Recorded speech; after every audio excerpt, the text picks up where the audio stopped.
Most people believe success comes from intelligence or talent or luck.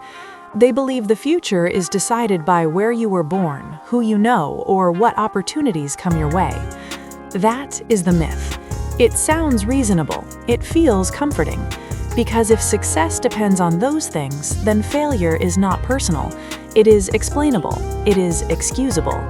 But this belief quietly steals your power, because the truth is not that success belongs to the smartest, or the loudest, or the most fortunate. Success belongs to those who learn to govern themselves. And the first place that governance begins is not with time or money or effort. It begins with emotion. Ask yourself, how many decisions in your life were not made by logic, but by emotion? How many words were spoken in anger, not wisdom? How many opportunities were missed because fear spoke louder than reason? How many relationships were damaged because pride refused to listen? Emotional control is not a soft skill. It is not optional. It is not something you work on after everything else is in order. Emotional control is the foundation, and without it, everything else eventually collapses. The future is not shaped by the intensity of your feelings. It is shaped by how you respond to them. Not what you feel, but what you do with what you feel. That distinction is everything. Success looks visible on the surface. People see the results, the calm confidence, the steady progress, the respect. What they do not see is the invisible work underneath. Emotional control is like the roots of a strong tree. You never see them, no one applauds them, but they decide whether the tree stands or falls when the storm arrives. A tree does not grow tall because of the leaves. It grows tall because the roots quietly do their job every single day.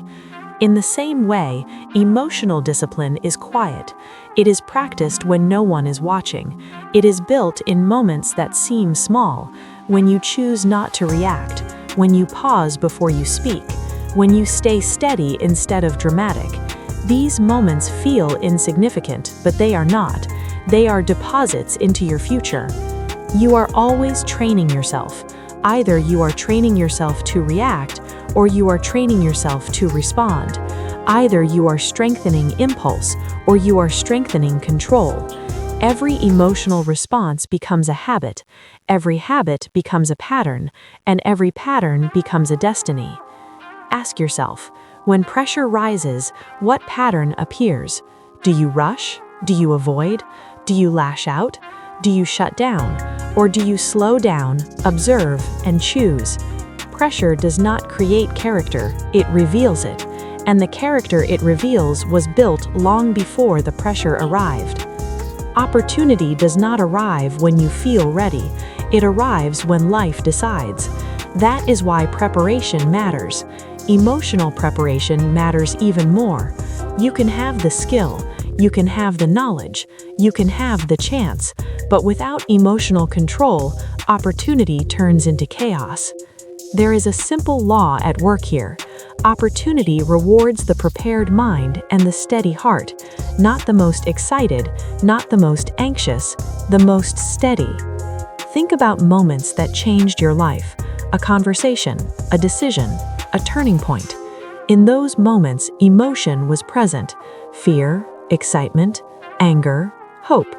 The outcome depended not on whether you felt those emotions, but on whether you let them drive. Preparation is not only about learning what to do, it is about learning how to stay calm when it matters. It is about learning how to think clearly when the stakes are high. It is about training your inner state so that when opportunity knocks, you do not sabotage yourself. Pressure is the great revealer. It strips away pretense. It shows you who you are practiced at being. Consider a simple example. Two people receive criticism at work. One reacts defensively. The voice tightens, the body stiffens, words are spoken that cannot be taken back. The other listens. It is uncomfortable, the ego resists, but the response is measured. Questions are asked, lessons are extracted. Over time, the first person is labeled difficult. The second is labeled dependable. Same criticism, same pressure, different emotional control, different futures. Or consider money. One person feels stress when income rises, fear of loss, fear of responsibility. They spend impulsively to relieve that feeling. Another feels the same stress but pauses. They plan, they allocate, they delay gratification. Years later, one wonders why stability never arrives. The other lives with margin and peace. Again, not intelligence, not opportunity, emotional management. Focus is fragile. It is easily stolen. Distraction does not announce itself as danger. It arrives disguised as relief, as entertainment, as comfort. Emotional distraction is the most dangerous of all because it convinces you that reacting is the same as acting. Focus must be protected like gold because focus determines where your energy flows, and energy flows where emotion goes. If your emotions are scattered, your focus will be scattered. If your emotions are trained, your focus becomes sharp. Ask yourself, where does your attention go when you feel uncomfortable? Do you reach for noise? Do you seek escape? Or do you stay present? The future belongs to those who can stay present in discomfort, because growth lives there. There is a simple sequence for growth. You learn, then you apply, then you evaluate, then you correct, then you persist. Emotion interferes at every stage if left unchecked. Pride blocks learning, fear blocks application, defensiveness blocks evaluation, shame blocks correction, impatience blocks persistence. Emotional control is what allows the sequence to continue uninterrupted. It keeps you in the process when others quit. It allows progress to compound quietly.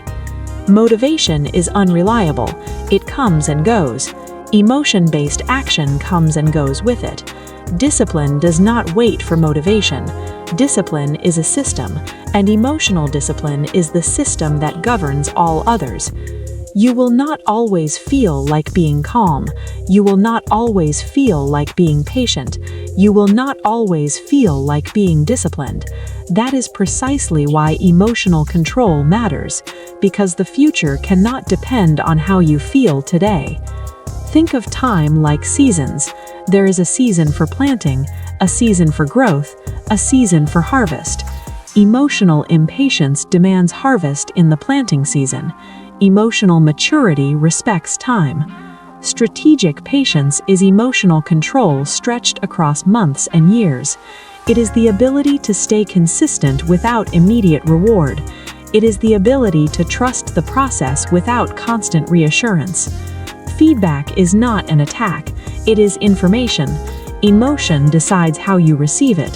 One person hears feedback and feels threatened. Another hears feedback and feels guided. One stagnates, one improves. Momentum is not built in dramatic moments. It is built in small, repeated acts of emotional discipline. Each calm response adds weight to the flywheel. Each measured decision adds rotation. Over time, the movement becomes powerful, and eventually, what once required effort now moves with ease. Breakthrough is not an event, it is a lifestyle. It is the natural result of consistent emotional control applied over time. When your emotions no longer control you, you are free to direct your life with intention.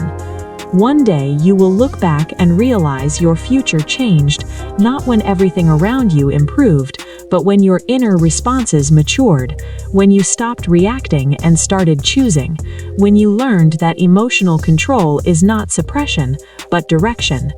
And that is why emotional control shapes your entire future, because it shapes every decision, every relationship, every opportunity, every outcome. The question is not whether emotion will be present, it always will be. The question is who is in charge, the emotion or you? And that is where the future is decided. Because once you understand that, you stop fighting emotion and start leading it. You stop wishing feelings away and start training them. You stop asking for life to be easier and start becoming steadier. Most people think emotional control means becoming cold. It does not. It means becoming clear. It means you still feel deeply, but you no longer drown in what you feel. Not numb, but anchored. Not detached, but directed. Ask yourself, when something goes wrong, what happens inside first? Is there a rush, a tightening, a story that immediately forms? Emotional control begins by noticing that moment, the gap between stimulus and response. That gap is small, but it is powerful, because in that gap lives choice. Without that gap, you live on autopilot. You repeat yesterday into tomorrow. With that gap, you can redesign your future. Most regret is not about what happened. It is about how we reacted. Words said too fast, decisions made too hot, paths chosen too emotionally. Emotional control does not erase mistakes, but it reduces their frequency and it shortens their recovery time. Think about relationships, not the dramatic moments, the everyday ones. The tone you use, the patience you show, the ability to listen without preparing your defense. Over years, those small emotional choices decide whether relationships deepen or decay. Think about work, the ability to receive direction without resentment, to handle pressure without panic, to respond to setbacks without quitting. These are not technical skills, they are emotional ones, and they quietly separate those who rise from those who remain stuck. There is a principle at work. You do not rise to the level of your goals, you fall to the level of your emotional habits. When stress hits, you revert to training. When uncertainty appears, you rely on patterns. That is why emotional training matters more than emotional intensity. You can be passionate and still undisciplined. You can be driven and still reactive. Emotional control is what gives passion direction and gives drive endurance. One day, emotion will test you when you least expect it. A loss, a delay, a criticism, a temptation. In that moment, the future does not ask how motivated you are. It asks how trained you are. This training does not happen in crises. It happens in quiet moments, when you choose to pause instead of react, when you choose to reflect instead of escape, when you choose to stay steady instead of dramatic. Ask yourself daily, what emotion am I practicing today? Because whatever you practice, you strengthen. Whatever you strengthen, you become. Emotional control is not built overnight. It compounds, slowly, quietly, invisibly, just like trust, just like character, just like real success. And the greatest benefit of emotional control is not external success, it is internal peace. The ability to move through life without constant inner conflict, to face challenges without being consumed by them, to experience emotion without being ruled by it. This peace becomes your advantage, because when others panic, you think. When others rush, you plan. When others react, you respond. Over time, this difference becomes visible, not immediately, but inevitably. People will call it calm confidence. They will call it maturity. They will call it wisdom. But it was built one controlled response at a time. Ask yourself now, if nothing in your life changed externally, but your emotional control improved, how different would your future look? How many conflicts would dissolve? How many opportunities would become visible? How much energy would return? You do not need a new personality, you need a new pattern. You do not need less emotion, you need more mastery. And mastery begins with awareness. Awareness leads to choice. Choice leads to habit. Habit leads to destiny. This is why emotional control shapes your entire future, because every future is built from thousands of small moments, and in each moment there is a choice.